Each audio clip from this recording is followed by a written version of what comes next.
놀라운 주장을 하는 한 학자가 있습니다. 이 학자는 알파벳이 한글의 언어와 문화에서 발생되었다는 말하고 있는데요. 무슨 사연인지 바로 시작하겠습니다. 시작 전 좋아요와 구독해 주시면 행복이 가득하실 거예요. 안녕하세요. 저는 하버드 대학교 비교원 어학과의 조셉 브라운스타인입니다. 오늘 여러분께 제가 수년간 연구해온 한글의 특별한 언어학적 특성에 대해 소개해 드리려 합니다. 하버드에서 연구를 시작한 지 벌써 15년이 넘었네요. 처음에는 단순히 동아시아 문자 체계의 비교 연구로 시작했지만 한국의 고고학적 발굴 자료를 접하면서 제 연구 방향이 완전히 바뀌었습니다. 특히 1991년 발견된 백제의 500년 왕도를 발굴하면서 나온 자료들이 저에게 큰 영감을 주었어요. 우리 연구팀은 처음에는 반신반의했습니다. 한글이 단순한 표음 문자가 아니라 내부의 의미 체계를 품고 있다니 기존 언어학계의 정설과 완전히 다른 주장이었으니까요. 하지만 백제 초기의 제사 유적을 면밀히 분석하다 보니 2000년 전 고대인들의 정신사상이 현대 한글에까지 이어지고 있음을 확인할 수 있었습니다. 저희 연구의 가장 놀라운 발견은 한글의 각 자모가 단순히 소리만 나타내는 것이 아니라 특정한 의미를 담고 있다는 점이었어요. 이는 세종대왕이 한글을 창제할 때 단순히 새로운 글자를 만든 것이 아니라 오래된 가림 담은 문자의 원리를 계승하면서 체계화했다는 증거입니다. 세종실록의 업무는 다 옛 글자에 근본한 것이요. 새로운 글자가 아니다라고 기록된 내용이 바로 이를 뒷받침합니다. 연구를 진행하면서 세 개의 다른 문자 체계, 특히 알파벳과 비교 분석했는데 놀랍게도 유사한 의미 체계가 존재한다는 것을 발견했습니다. 이는 동서양의 문자가 전혀 다른 기원을 가진 것이 아니라 인류의 보편적인 인식 체계에서 비롯되었을 가능성을 시사하죠. 이 내용을 알파벳 시작은 한글이라는 제목으로 발표했을 때 학계의 반응은 회의적이었지만 점차 지지하는 학자들이 늘고 있습니다. 한글의 자모가 품고 있는 의미는 우주론적 원리와 깊이 연결되어 있어요. 예를 들어 이응은 하늘과 공간을, 미음은 땅을 상징합니다. 이런 개념은 고대 동아시아의 천원지방 사상과 일치하죠. 또한 자모들의 조합이 단순한 소리의 나열이 아니라 그 단어가 나타내는 개념이나 행동의 본질을 담고 있다는 점이 정말 흥미롭습니다. 한글이 단순한 소리 글자가 아니라 뜻 글자라는 이 발견은 언어학적으로만 중요한 것이 아닙니다. 교육적, 문화적 측면에서도 큰 의미가 있어요.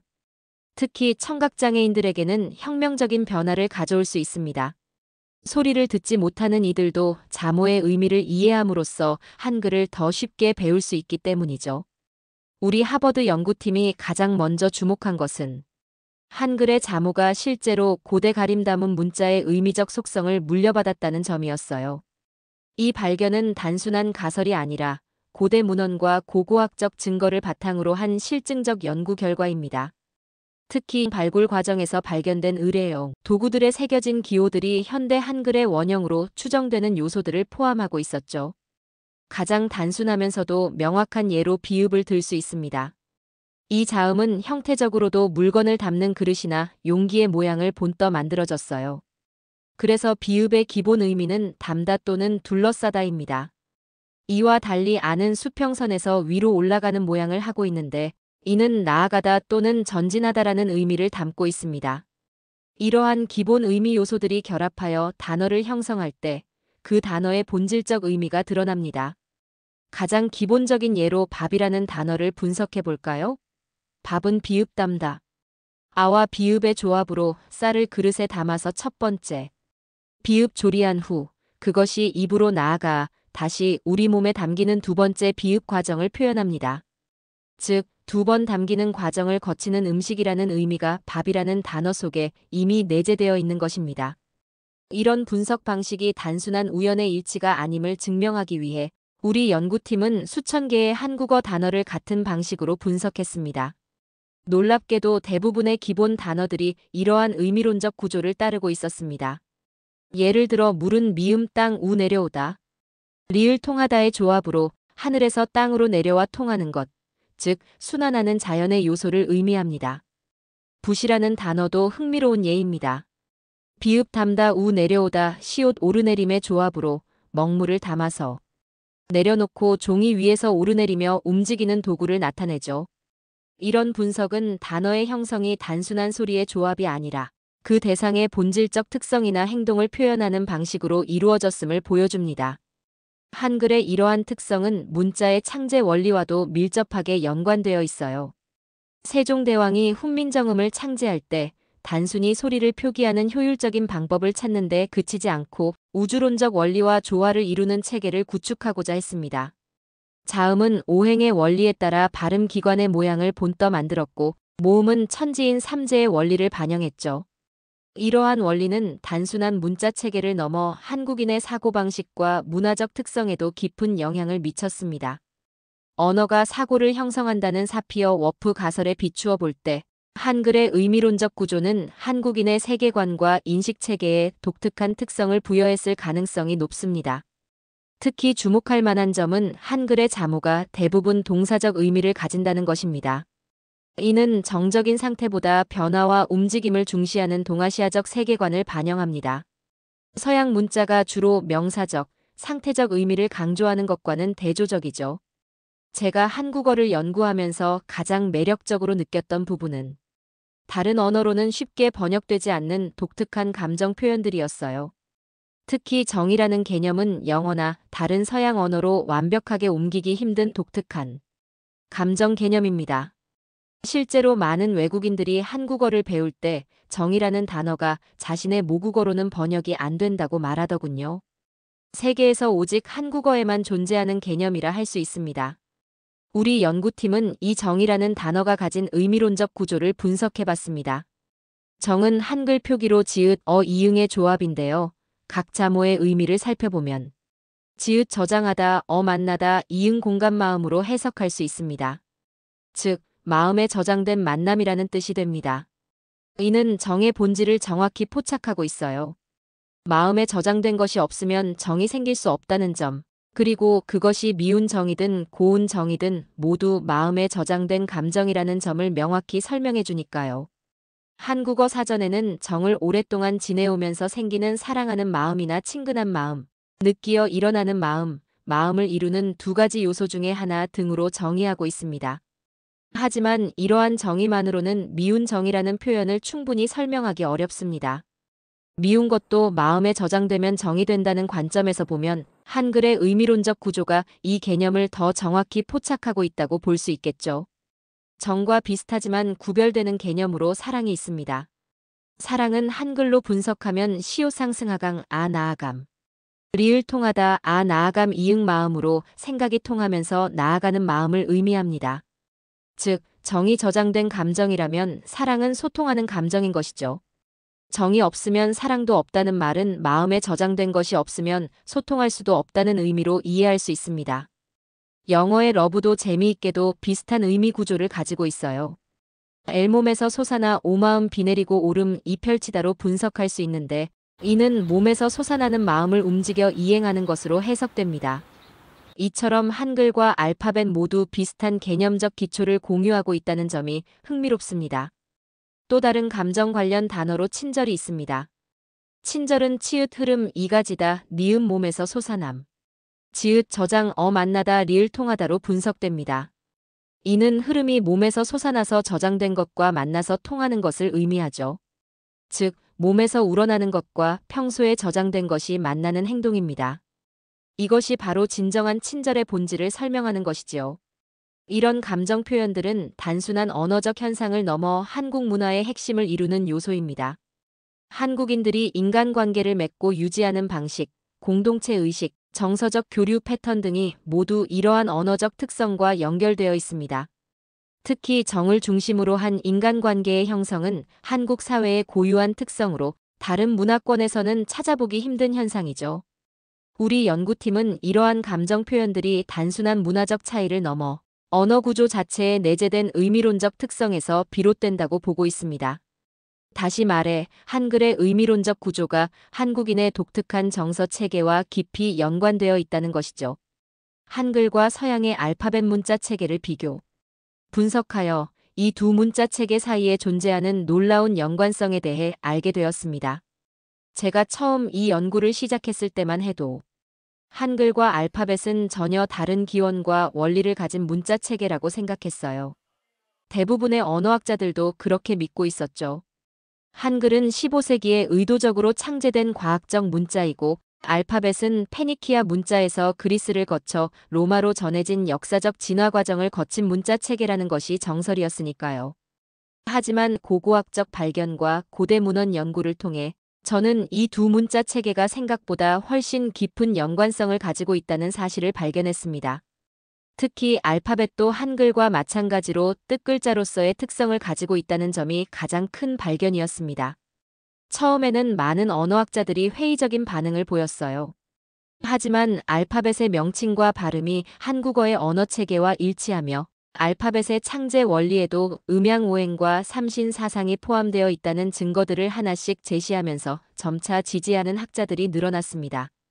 알파벳 26자에는 무려 42가지의 창제 원리가 포함되어 있다는 것을 발견했는데요. 이는 단순한 소리 기호가 아니라 복잡한 의미 체계를 내포하고 있다는 증거입니다. 예를 들어 알파벳 A는 그 형태가 산과 같은 모양을 하고 있으며 이는 상승이라는 의미를 담고 있습니다. 한글의 아도 마찬가지로 나아감 또는 상승의 의미를 가지고 있죠. 알파벳 B는 두 개의 원이 세로로 연결된 형태인데 이는 담는다는 의미를 가지고 있습니다. 한글의 비읍 도 담다의 의미를 가지고 있어요. C는 반원 형태로 감싸다 또는 포용하다의 의미를 담고 있습니다. 이처럼 알파벳의 각 글자들도 한글의 자모와 마찬가지로 특정한 의미를 내포하고 있는 것입니다. 더 깊이 들어가면 알파벳을 이용한 영어 단어들도 한글과 유사한 의미론적 구조를 가지고 있다는 점을 발견할 수 있었습니다. 예를 들어 영어 단어 워터는 W 흐름 A 상승 T 교차 E 펼침 R 순환으로 분석할 수 있는데 이는 흐르면서 상승하고 교차하며 펼쳐져 순환하는 것이라는 의미가 됩니다. 이는 물의 본질적 특성을 정확히 표현하고 있죠. 또 다른 예로 파이어를 들 수 있습니다. F 확산 I 상승 R 순환 E 펼침으로 분석하면 확산하면서 상승하고 순환하며 펼쳐지는 것이라는 의미가 되는데 이 역시 불의 본질적 특성을 잘 나타내고 있습니다. 이러한 의미론적 분석이 단순한 우연의 일치가 아님을 증명하기 위해 우리 연구팀은 수천 개의 영어 기본 단어들을 분석했습니다. 놀랍게도 대부분의 단어들이 이러한 의미론적 구조를 따르고 있었어요. 이는 알파벳도 한글과 마찬가지로 단순한 소리 기호가 아니라 의미를 담고 있는 뜻글자라는 증거입니다. 두 문자 체계의 이러한 유사성은 무엇을 의미할까요? 저희 연구팀은 이것이 서로 다른 문화권에서 독립적으로 발생한 문자 체계라 하더라도 인류의 보편적인 인식 체계와 세계관이 반영되었기 때문이라고 보고 있습니다. 다시 말해, 문자를 창제할 때 인간은 자연스럽게 자신이 인식하는 세계의 본질적 특성을 문자에 반영한다는 것이죠. 또 다른 가설은 이 두 문자 체계가 실제로 공통된 기원을 가지고 있을 가능성입니다. 고대 문명의 교류나 이동을 통해 문자 체계의 기본 원리가 공유되었을 수 있다는 것이죠. 특히 실크로드를 통한 동서양의 문화 교류가 문자 체계에도 영향을 미쳤을 가능성이 있습니다. 한글과 알파벳의 또 다른 공통점은 두 문자 체계 모두 천문 동사의 개념을 담고 있다는 점입니다. 즉, 자연과 우주의 움직임을 표현하는 동사적 의미를 문자에 담고 있다는 것이죠. 이는 정적인 상태보다 변화와 움직임을 중시하는 고대인들의 세계관을 반영합니다. 이러한 발견은 문자학과 언어학뿐만 아니라 인류학과 문화사에도 중요한 의미를 가집니다. 우리가 서로 다르다고 생각했던 문화와 문명 사이에 실은 깊은 연관성이 존재할 수 있다는 것을 보여주니까요. 또한 이는 인류의 언어와 사고방식이 생각보다 훨씬 보편적이고 연결되어 있다는 것을 시사합니다. 제가 한국에서 발견된 고대 유물들을 연구하면서 가장 놀라웠던 것은 현대 문자 체계의 근간이 되는 기본 형태가 이미 2000년 전에 존재했다는 사실이었어요. 이 5가지 기본 부호는 양, 극, 상승, 하강입니다. 우리 연구팀은 이 5부호가 단순한 장식이나 무작위 표식이 아니라 고대인들의 우주관과 세계관을 반영하는 의미 체계라는 것을 발견했습니다. 이 5가지 부호는 동양 철학의 음양오행 사상과 밀접한 관련이 있어요. 음은 여성적 에너지, 물, 어둠, 수동성을 상징하며 양은 남성적 에너지, 불, 빛, 능동성을 상징합니다. 극은 음과 양이 만나는 지평선, 즉 천지간의 공간을 의미하죠. 그리고 상승과 하강은 에너지의 흐름과 변화, 순환을 표현합니다. 흥미로운 점은 이 5가지 기본 부호가 태양이 바다에서 떠오르는 자연 현상을 관찰하면서 형성되었다는 거예요. 태양이 수평선에서 떠오를 때 음물과 양불이 만나는 극지평선에서 상승과 하강이 일어나는 모습을 표현한 것입니다. 이는 고대인들이 자연 현상을 관찰하고 그것을 추상화하여 기호체계로 발전시켰음을 보여주는 증거라고 할 수 있습니다. 이 5가지 기본 부호는 한글과 알파벳뿐만 아니라 전 세계 거의 모든 문자 체계의 기초가 되었다는 것이 저희 연구의 핵심 발견 중 하나입니다. 예를 들어 한글의 자음과 모음은 이 5가지 기본 부호의 조합으로 이루어져 있어요. 기역은 양과 극의 조합이고 니은은 극과 양의 조합입니다. 아는 양과 상승의 조합이죠. 알파벳도 마찬가지입니다. A는 상승과 하강과 극의 조합이고 B는 양과 2개의 음의 조합입니다. C는 음의 변형이고요. 이처럼 모든 문자는 이 5가지 기본 부호의 조합으로 이루어져 있습니다. 이 발견은 문자의 기원에 대한 우리의 이해를 근본적으로 변화시키는 것입니다. 기존의 문자학에서는 문자가 그림 문자에서 표의 문자, 그리고 표음 문자로 진화했다고 보았지만 우리의 연구는 모든 문자의 근원에 이 5가지 기본 부호가 있음을 보여줍니다. 이는 문자가 단순히 소리를 표기하기 위한 도구가 아니라 인간의 우주관과 세계관을 반영하는 철학적 체계였다는 것을 의미하죠. 특히 주목할 만한 점은 이 5가지 기본 부호가 동양의 음양오행 사상뿐만 아니라 서양의 고대 그리스 철학에서 말하는 사원소, 불, 물, 흙, 공기와도 연관성이 있다는 것입니다. 이는 동서양의 철학과 사상이 생각보다 훨씬 깊은 연관성을 가지고 있다는 것을 시사합니다. 또한 이 5가지 기본 부호는 단순한 시각적 기호를 넘어 인간의 사고방식과 인식체계의 기초를 형성하는 원형적 상징이라고 볼 수 있어요.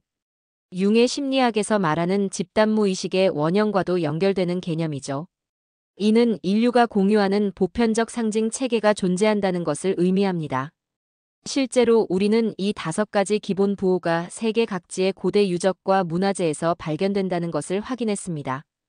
유럽의 선사시대 동굴 벽화, 아메리카 원주민의 암각화, 아프리카의 부족 문양, 아시아의 고대 문자 등에서 모두 이 5가지 기본 부호가 나타납니다.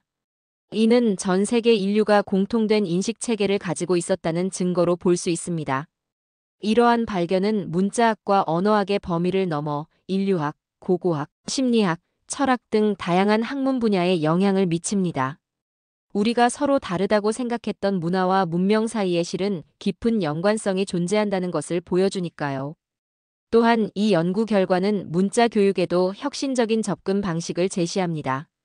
문자를 단순히 암기하는 것이 아니라 그 기본 원리와 의미를 이해함으로써 더 효과적으로 학습할 수 있게 되는 것이죠.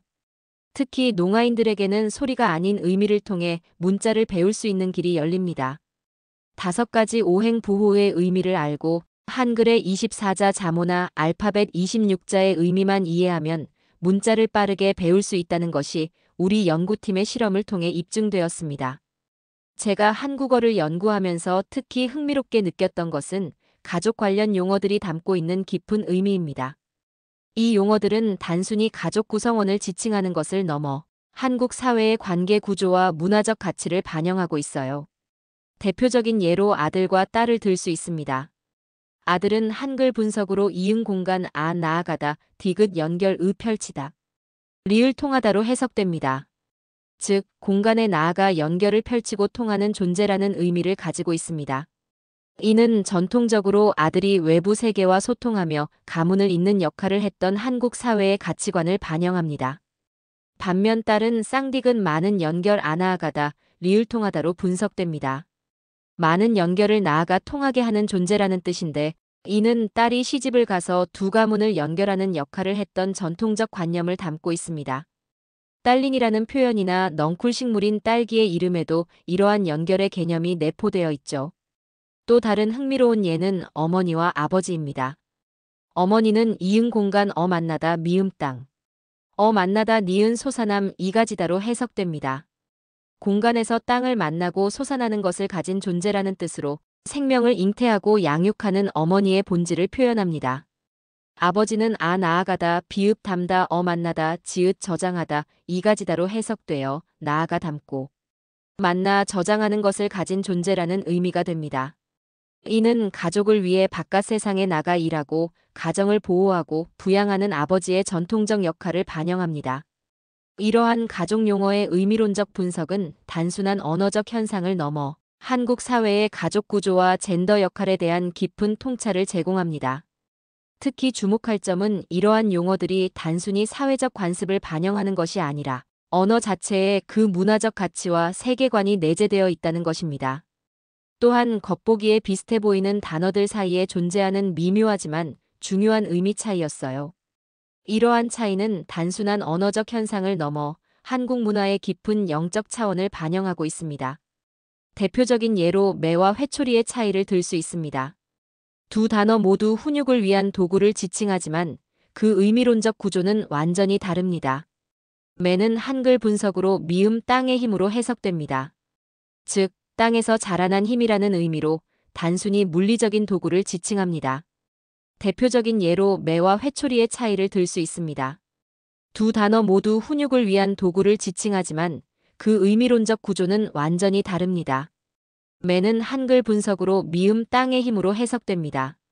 즉, 땅에서 자라난 힘이라는 의미로 단순히 물리적인 도구를 지칭합니다. 이가지다 치읓트름 오르다 리을통하다 이가지다로 분석됩니다. 이는 하늘에 올려서 흐름을 알리고 통하게 하는 것을 가진 도구라는 복잡한 의미를 담고 있습니다.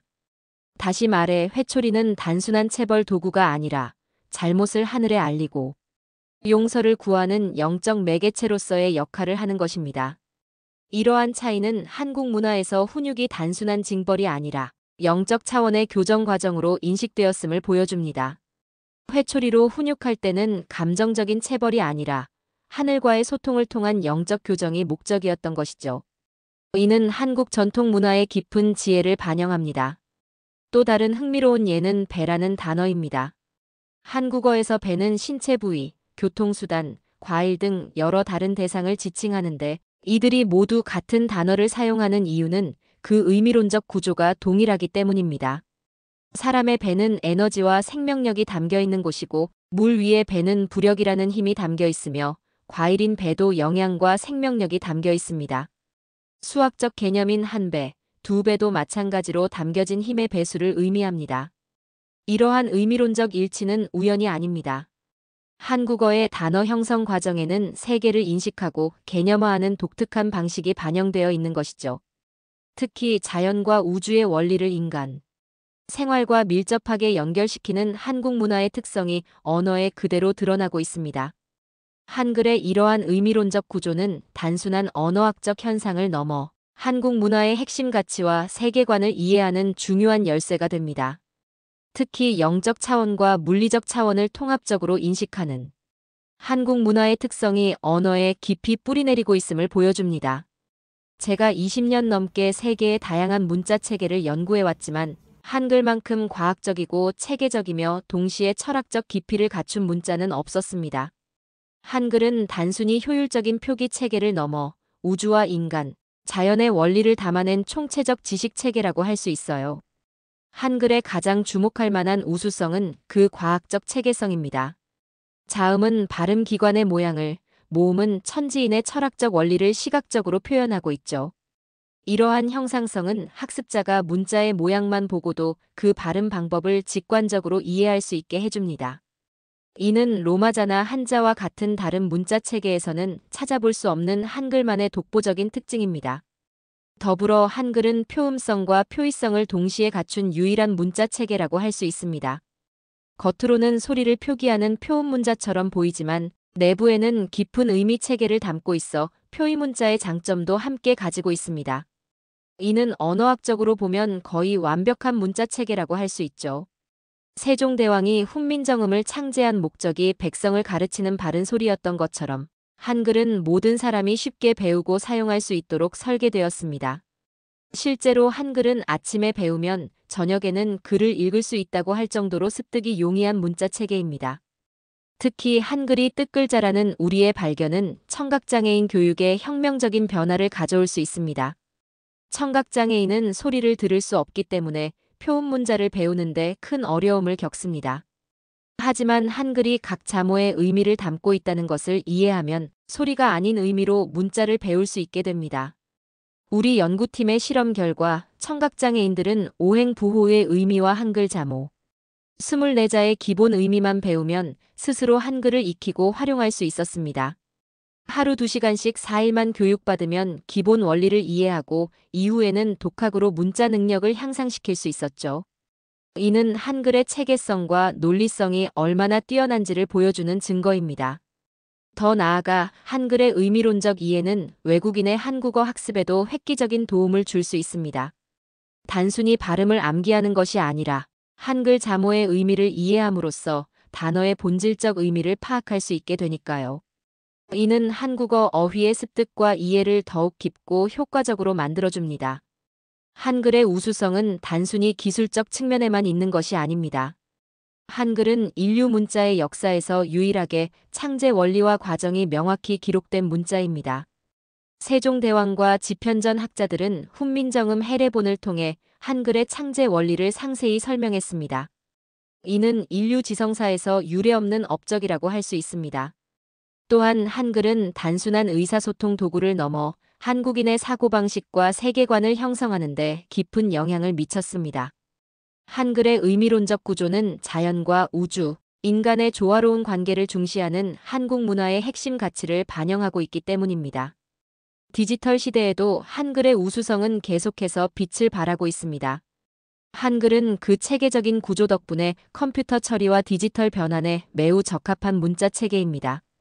실제로 한글은 유니코드 체계에서도 가장 논리적이고 체계적으로 배열된 문자 중 하나로 평가받고 있죠. 결론적으로 한글은 단순한 문자 체계를 넘어 인류 지성의 위대한 유산이라고 할 수 있습니다. 그 과학적 체계성, 철학적 깊이, 포용적 접근성은 지금까지 인류가 창조한 어떤 문자 체계보다 뛰어나다고 저는 감히 말씀드립니다.